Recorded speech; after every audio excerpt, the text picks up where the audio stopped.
कि किस प्रकार से शुद्धता आए, किस प्रकार से हमारा प्रदेश जो कई तरह की समस्याएं 10 वर्ष पहले थी, करप्शन किस प्रकार से उसको समाप्त करना है, क्राइम किस प्रकार से समाप्त करना है, जाति पाति की प्रथा से राजनीति को कैसे ठीक करना है, जिसको मैं कहता हूं हमेशा कि 3C, इससे छुटकारा पाना है।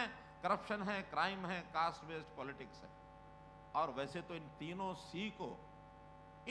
सी को जन्म देने वाले भी एक सी है और वो कांग्रेस है। तो इन चारों सी से छुटकारा पाने के लिए हम लोगों ने जिस प्रकार से अपनी गति बनाई है, इसको बनाकर रखें।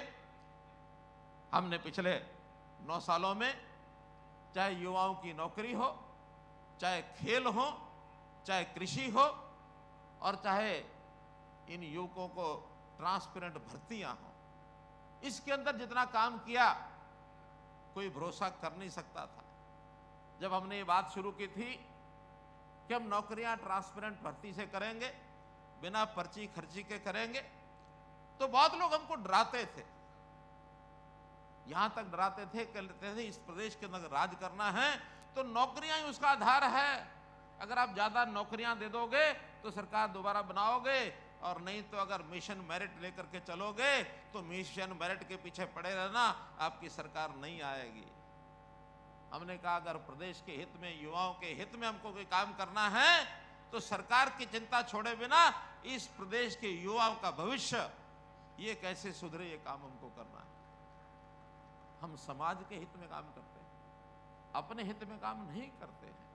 वो देश के नेता अब चले गए जो पहले अपना घर भरते थे, वो देश के गरीब की, प्रदेश के गरीब की चिंता नहीं करते थे, वो किसान की चिंता नहीं करते थे, वो युवा की चिंता नहीं करते थे। चिंता करते थे अपने घर की, अपने भाई की, भतीजे की, पत्नी की, भाइयों की, और फिर अपने रिश्तेदारों की, और फिर बाद में उनके पार्टी के हमारे जो नजदीकी लोग हैं, जो हमारी सत्ता को कायम रखने में हमारा सहयोग करते हैं, वहां तक लूटपाट, सारा बंटवारा, चाहे लाइसेंस देने हैं, चाहे कोई काम देने हैं। वो कहावत थी ना कि बांटे रेवड़ियां फिर अपने को दे। कौन आपको सबको पता है। जागरूक होकर के हम सबको आगे बढ़ना है मित्रों, भाइयों, दोस्तों। अब वो समय चला गया जब राजनीतिक रंगदारी देनी पड़ती थी। नौकरी होती थी तो पैसे लगते थे, और फिर अगर नौकरियां लेने की देने की बात आती थी, सिस्टम तोड़ देते थे। कोई बच्चा अगर 90% मार्क्स लेकर के, अंक लेकर के पढ़ाई में होशियारी से आगे बढ़ता था तो उसको इंटरव्यू में 10, 15, 20% नंबर देकर के बाहर कर दिया जाता था। और जिसको चाहते थे, जो सूचियां बन जाती थी, पढ़ाई में निकम्मा भी था, तो इंटरव्यू के मार्क्स 80-90% लगा करके भाई ये तेरी नौकरी लग गई। और ऐसे ऐसे अवसर भी आए यहाँ कि जब नौकरियों के लिए परीक्षा ली गई, परीक्षा रद्द कर दी गई, बाद में परीक्षा के अंक छोड़ करके केवल इंटरव्यू के नंबर लगा करके नौकरियां पकड़ा दी गई। ये अलग बात है कि उन सब नौकरियों को, कांग्रेस के टाइम की 11 नौकरियां कोर्ट ने रद्द की हैं, 11 नौकरियां।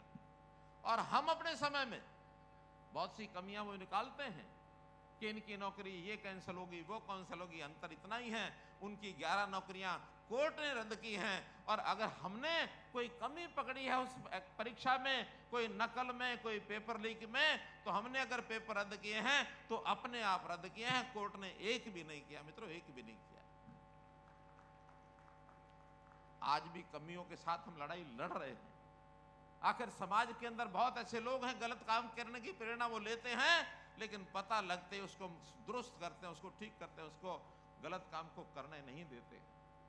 आज हमने पिछले 9 वर्षों के अंदर, 9.5 वर्षों के अंदर 1,10,000 से ऊपर नौकरियां दी हैं। और न केवल 1,09,000, 10,000 दी हैं, इस आने वाले 6 महीने में जो बाकी हैं 60,000 नौकरियां पाइपलाइन में निश्चित रूप से आपको मिलेंगी। 1,70,000 नौकरी का हमारा 10 साल का रिकॉर्ड बन जाएगा। इतनी ट्रांसपेरेंट भर्ती हरियाणा के अलावा, पिछले इस 10 साल के अलावा पिछले सालों में तो कभी सोचा ही नहीं किसी ने। तो इस प्रकार के सारे काम को हमने ट्रांसपेरेंट तरीके से किया है। आम आदमी की तकलीफों को भी समझा है कि उस तकलीफ को दूर करने के लिए हमें चाहे कोई सिस्टम अपनाना पड़े, हमने सारी ट्रांसपेरेंसी लाने के लिए टेक्नोलॉजी का सहारा लिया।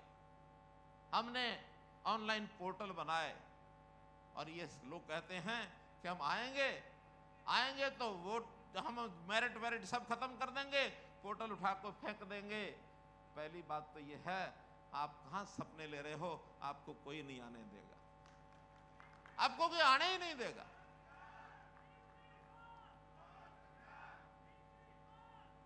धन्यवाद धन्यवाद। तो मित्रों, अभी बहुत ही हौसले, पता नहीं कहीं सपने लेकर के रात में दिन में सपने लेते थे, लेकिन जैसे 3 प्रदेशों का चुनाव भारतीय जनता पार्टी की सरकार बनी, दिन में भी रात में भी घुस गए गुदड़ी में। नाम लेने वाला कोई नहीं है, आज इनके पास विषय कोई नहीं है सिवाय गाली देने के, सिवाय कोई ना कोई उल्टा सीधा धंधा करने के।